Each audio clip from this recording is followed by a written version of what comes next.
Yo ho ho, Merry Christmas everyone. It's 2019 and we're going to play a game from 1983. Yes, this is Activision's Frostbite on the Atari 2600. Good old Woody, good old heavy sixer and all that gubbins. Yes, this is a bit of a wintry themed game. Well, I suppose if you're in the Arctic, it's kind of winter all the way around, isn't it really? But hey ho, what would happen if you mix Frogger with a bit of Cuba, with a bit of Roland on the Run? No, it's nothing like that, because it's actually playable.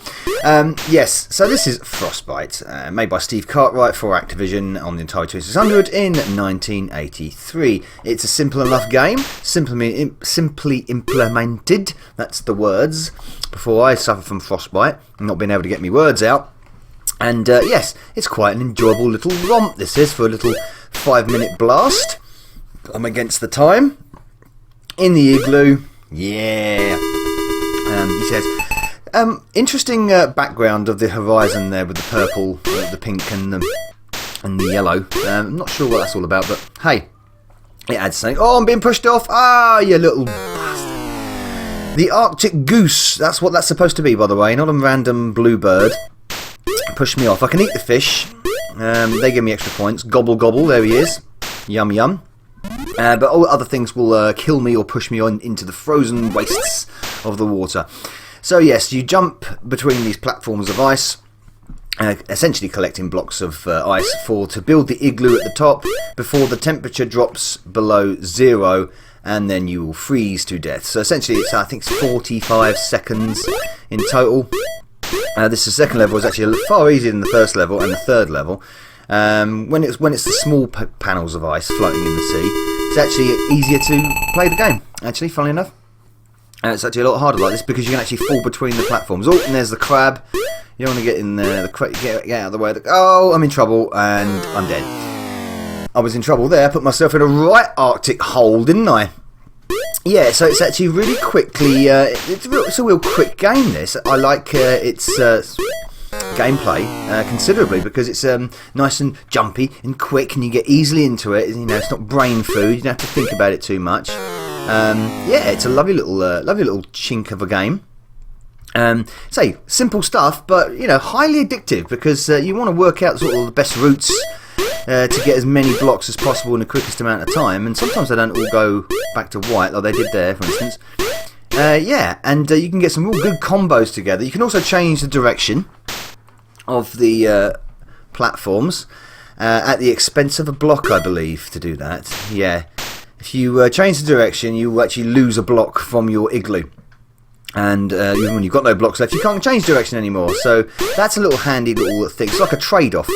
You know, so is it more advantageous to sort of like move the direction of the platforms with some amazing psycho powers and by using a block from your igloo to sacrifice it, or do you carry on and try and get them? Oh no, see, look, what am I doing? I am going to be running out of time. I'm running out of time. I've got to get a block quick. Let's get this one. Will it work? Come on, come on, come on, come on. Ah, frozen. Damn. Lovely little effect that of Mr. Igloo Man. I suppose Inuit. Can we say Eskimo anymore? I have no idea. Yeah, we'll call him Eskimo. And yeah, get him into the warmth and sanctity of the igloo that he's just built with magical powers, apparently. So yeah, this runs actually really quite well. It's nice, smooth scrolling. Smooth moving, should I say. Doesn't scroll at all. What am I on about? Everything seems to be paced well.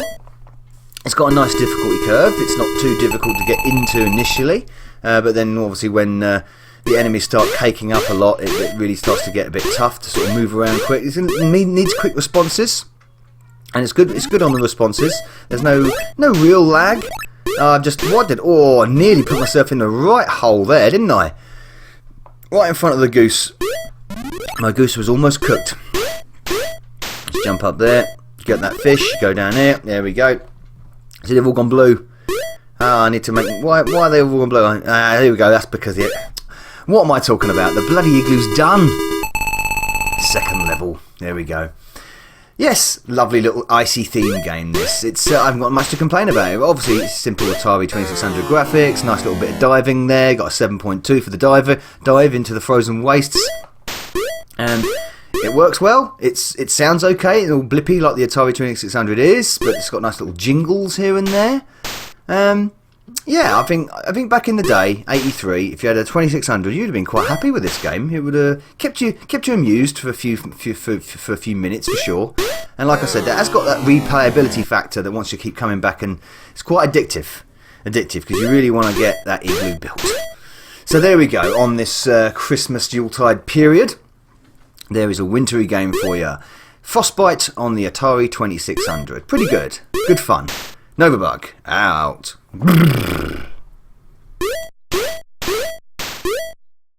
Hey, Novabug here. I do hope you enjoyed this video. Please support the channel by liking and commenting, and of course subscribing if you haven't already done. If you would like to support me further, please consider joining my Bug Army via Patreon. And also don't forget to follow me over at Facebook, Twitter, BitChute and Twitch. And finally, a very special mention to my Bug Army generals Sam M, Sweet Nanook and Craig Harrison. Thank you everyone for supporting me. Novabug out.